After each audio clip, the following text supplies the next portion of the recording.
Si vous trouvez ça normal, heureusement il y a des solutions pour se protéger. Tether serait alors insolvable. Et c'est principalement là que ça coince.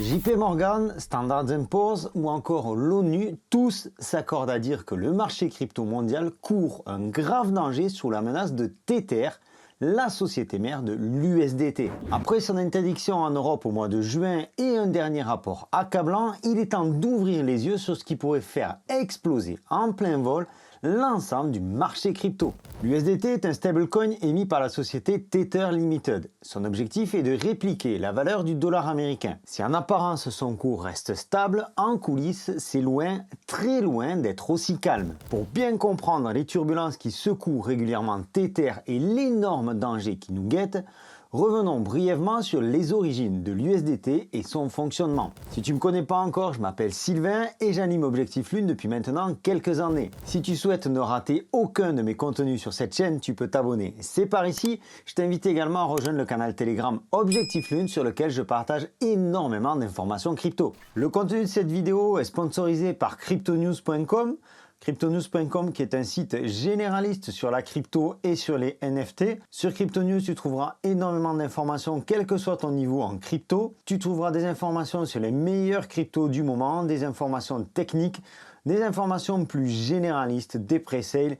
Bref, tout ce qu'il te faut pour parcourir l'univers crypto en toute sérénité. Je t'invite à cliquer sur le lien que je te laisserai en description de cette vidéo pour rejoindre cryptonews.com et également à l'ajouter dans tes favoris.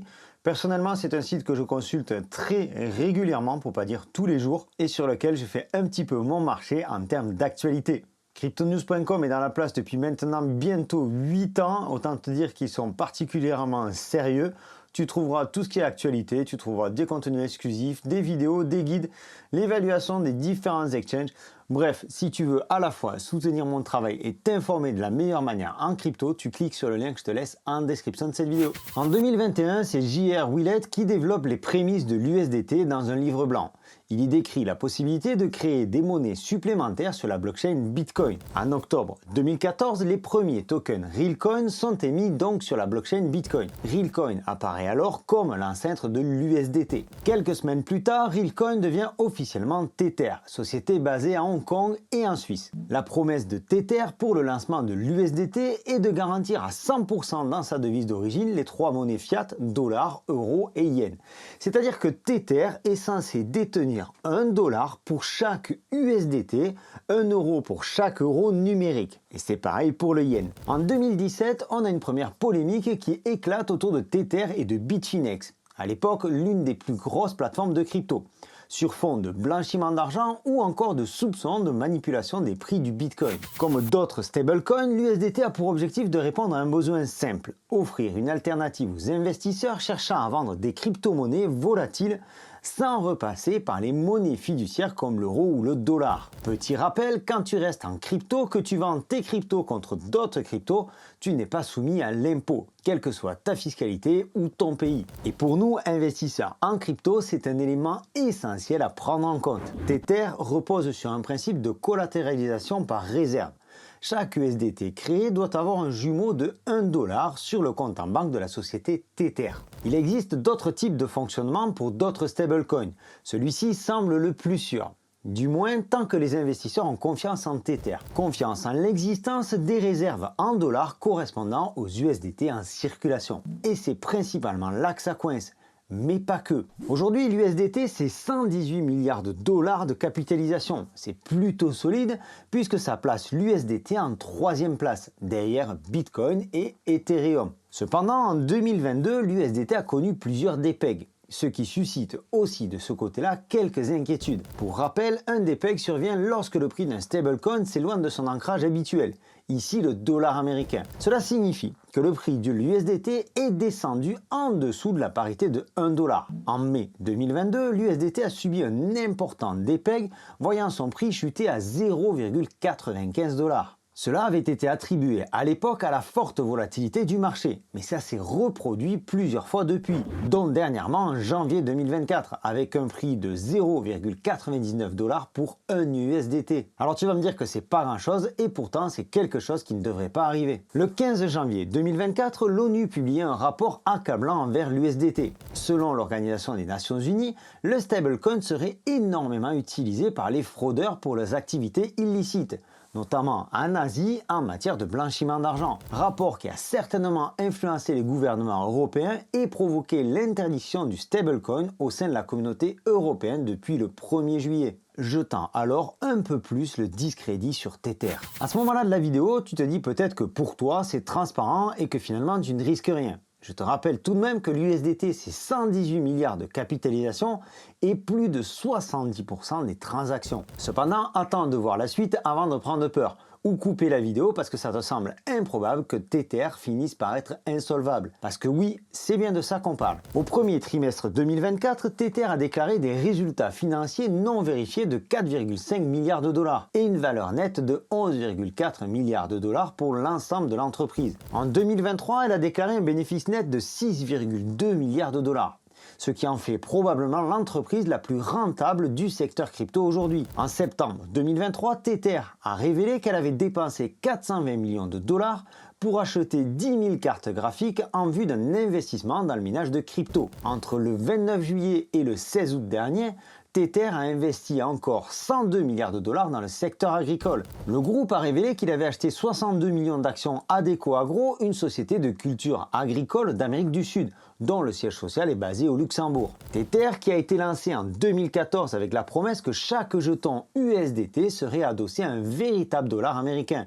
Et malgré sa bonne santé apparente, Consumers Research révèle une nouvelle fois le manque de transparence concernant les réserves en dollars soutenant l'USDT. Et ça date d'il y a à peine quelques jours. Aucun organisme faisant autorité ne surveille vraiment où Tether investit ses réserves, pas même la SEC, qui pourtant vient enquiquiner à peu près toutes les entreprises crypto qui mettent un orteil en dehors de la ligne. En décembre 2023, Standard & Poor's a attribué à l'USDT une note de risque de 4 sur 5. En août 2022, le PDG a pourtant déclaré qu'un audit était prévu dans les prochains mois. En 2017, Tether annonçait avoir missionné le cabinet comptable Friedman pour réaliser ce fameux audit. En 2018, Tether mettait fin au contrat avec Friedman et un an plus tard, la SEC a infligé une amende à Friedman pour mauvaises pratiques comptables. Finalement, Tether publie un rapport en 2018, rapport établi par un cabinet d'avocats. On est loin, très loin de la comptabilité. Et aujourd'hui, en septembre 2024, au moment où j'enregistre cette vidéo, aucun rapport, aucun audit n'est encore sorti. Si vous trouvez ça normal, moi,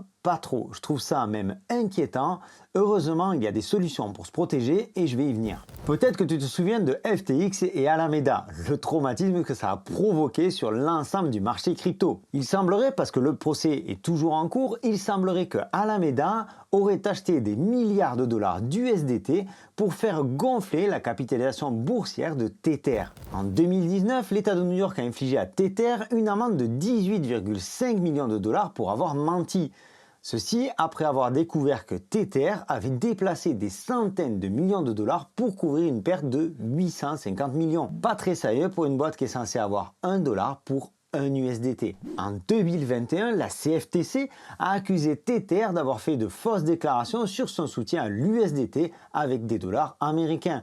On est toujours dans la même problématique. Et au rang des autres problèmes entourant Tether, on retrouve des liens avec Garantex, un exchange crypto russe, et Bitpapa, un autre exchange crypto, qui ont tous deux été sanctionnés par le gouvernement américain pour leur implication dans la guerre menée par la Russie envers l'Ukraine. Alors qu'elle avait promis de ramener ses prêts à zéro d'ici 2023, Tether disposait au deuxième trimestre 2024 de plus de 6,57 milliards de dollars de prêts garantis. Malgré toutes ces inquiétudes, Tether reste très rentable.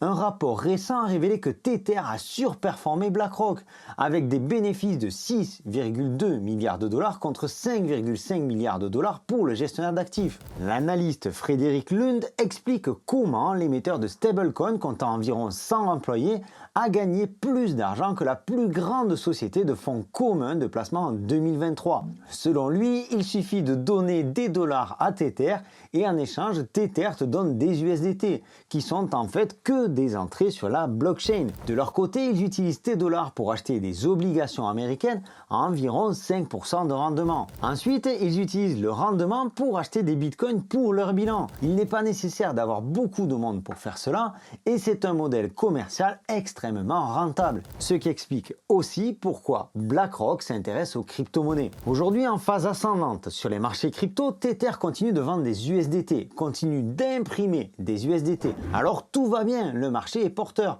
mais Tether pourrait bien exploser en plein vol. Imaginez que tous les possesseurs d'USDT veuillent récupérer leurs biens en fiat. Si Tether ne peut pas fournir parce qu'il est exposé sur d'autres produits, type assurance vie, bitcoin, obligations. Attends un petit peu, je vais être plus clair. Aujourd'hui, Tether est censé posséder un vrai dollar pour chaque USDT. Premièrement, il apparaît que cela n'est absolument pas vérifié. Deuxièmement, il apparaît que Tether a investi l'argent qu'il a perçu pour la vente de ses USDT, comme je viens de te le dire, en obligations, en prêt, en bitcoin et compagnie. Si demain ces actifs ne valent plus rien ou perdent une partie de leur valeur et que les personnes qui possèdent des USDT demandent leur échange contre la monnaie fiat, eh bien c'est très simple, Tether ne pourra plus fournir. Ce qui serait cataclysmique pour le marché crypto. Tether serait alors insolvable. On retombe toujours sur les mêmes problématiques. Tether, comme les grandes banques pendant la crise des subprimes, ou comme Alameda ou encore FTX et compagnie, jouent avec l'argent de ses clients. Pour le moment, Tether est rentable, mais demain ou après-demain, en bear market, qu'est-ce qu'il va se passer? Comme on dit souvent, too big to fail. Trop gros pour tomber. Je te rappelle, FTX, qui était le deuxième exchange au monde, personne ne pensait que cette boîte-là allait plonger. Et pourtant, cela n'a pris que 4 jours. Il y a vraiment un très gros risque avec Tether. Ce que je ne comprends pas en revanche, c'est la position des Américains à ce niveau-là, à propos de Tether. Si tu as un avis, je t'invite d'ailleurs à me le laisser en commentaire. Pourquoi la SEC laisse Tether plus ou moins tranquille, malgré tous les doutes qui planent autour de l'USDT? Et pour l'instant, comme on l'a vu tout à l'heure, la CFTC n'est pas particulièrement virulente. Et je t'avoue qu'à ce niveau-là, il y a quand même quelque chose qui m'échappe. Pour moi, c'est simple. Il y a un intérêt du gouvernement américain quelque part. La seule chose que je vois aujourd'hui, c'est que même si les comptes de Tether ne sont pas clairs, il continue à acheter des dollars. Il continue à faire tourner une partie de l'économie américaine. Même si aujourd'hui le marché crypto est tout petit par rapport à la puissance américaine. Il contribue à porter le dollar comme la monnaie de référence en crypto-monnaie. Donc pour moi, quelque part, Tether pourrait, et je dis bien pourrait, être protégé par les Américains. Ce qui en soi ne vaut pas grand-chose. Sam Bankman-Fried avait bien payé les campagnes de certains membres du Congrès américain. Ça ne l'a pas empêché de mettre FTX sur la paille.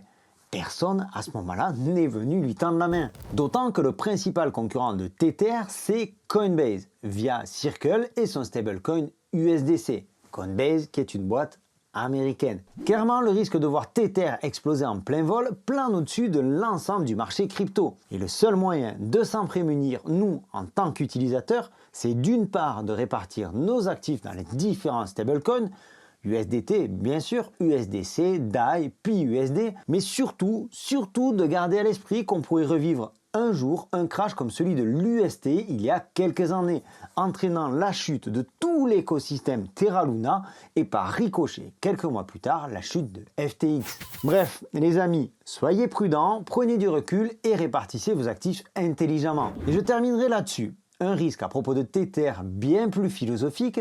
La crypto est un symbole de décentralisation. Bitcoin appartient à tout le monde et à personne à la fois.